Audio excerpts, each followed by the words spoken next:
Perhaps I should have stayed home and not used my card instead of seeing the woman in the yard.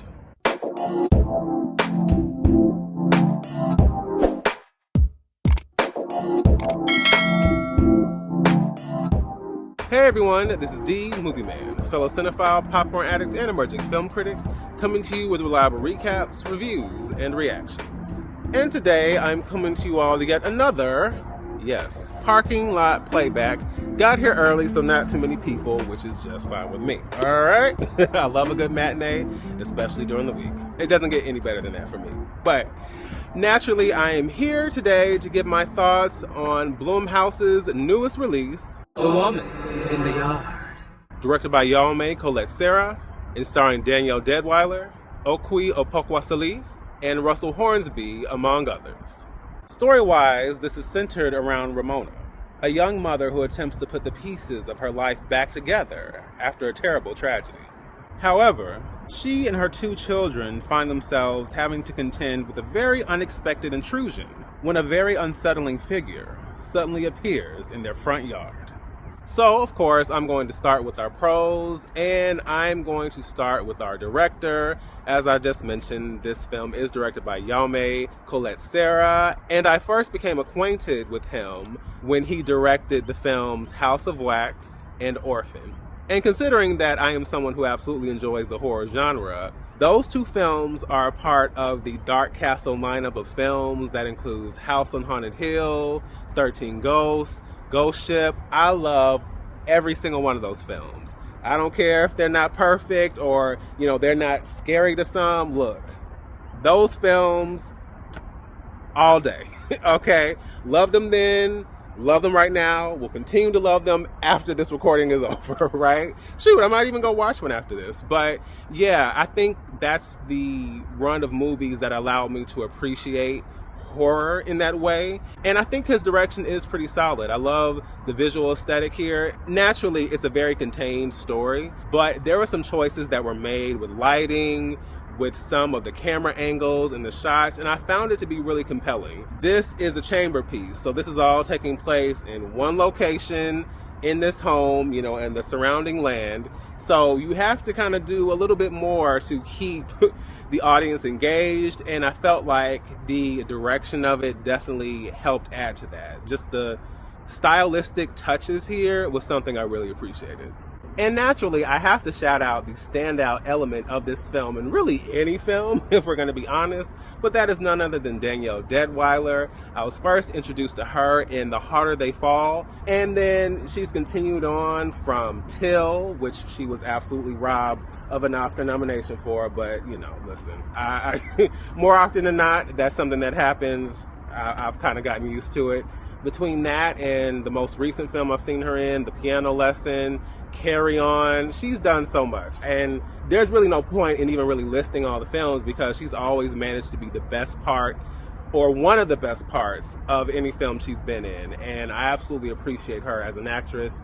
She always digs deep. She always gives us something to fully connect with, whether it's emotionally or some other level. But she is an actress that is absolutely on my favorites list. So if she's in it, most likely I'm going to be down to watch. I also have to shout out Okwui Okpokwasili. I was not familiar with her before this. However, I did find out that she starred in the series Agatha All Along as Vertigo. And I have to say, she was a really compelling antagonist. You may feel differently or not as you watch the film, but I found her to be a very compelling character. I think what she represents and what we come to learn about her, the way she embodies that is something I haven't necessarily seen before. And I appreciated the way in which she inhabited that particular character. Not just the voice, but even the physicality that we see at a certain point. There are some actors and actresses, when you see them, they have a certain presence to them. And I can absolutely say that she had that whenever she was on screen. And of course, I have to mention Russell Hornsby. He's been in a great miniseries, including BMF, In Treatment, Grimm, and Lincoln Heights, which I believe was his initial debut. However, You already know how I am with certain actors. So he, for me, will always be Antoine Childs, the brother of the Antoinette Marie Childs from Girlfriends. So yeah, whenever I see him, that is always what I go back to. And it doesn't help that I just did a marathon of Girlfriends, and that episode obviously came on. Just the memories I have of that series and, you know, his role there. I have to say though, his Antoine and the other Antoine we got that was acting a fool in Maya's apartment, those are two totally different Antoines, and I'm going to assume that the other is a variant. Still an enjoyable episode, but I'm like, that is so not the same Antoine in any sense of the word. So I thought he also did a fairly solid job here. His screen time is a little bit more limited, but I think he's another actor who just has presence, even when it's understated. And so, of course, naturally, I appreciated seeing him here. I will also say that I appreciate the subtext of this film, because I think it is speaking to something very important, and I felt like the tension and the eventual unraveling of the mystery here, I thought it managed to remain compelling, and I think when we got to the end of it, it was something I did appreciate, and I thought, okay, we're speaking to this. So I, was not mad at that at all, and I absolutely understood why the narrative hones in on that. So, jumping over to the cons, I think I have to circle around to what I just said, and that is simply that your appreciation or enjoyment of this film will basically boil down to how you feel about the ending, how you feel about the unraveling of that mystery, as I mentioned, and how that really stands as being connected to the film as a whole. You may appreciate it in one way, but then as far as the film, you may be, okay, sure, fine. But yeah, so it was kind of one of those things where I was fine with it, and I still thought it was intriguing in the way that it was presented. But I will say, I was kind of expecting a little bit more at the same time. This still felt compelling. It's just simply that the message, and that being said, it was a little bit muddled in how that was delivered, and although it resonates with me as a person who can relate to what's being presented, I'm not quite sure that in the end it was a 100% satisfying outcome. Again, still appreciated what was being said, and I'll always appreciate that. But as far as an overall film, I left kind of feeling a little disconnected. I'll be honest.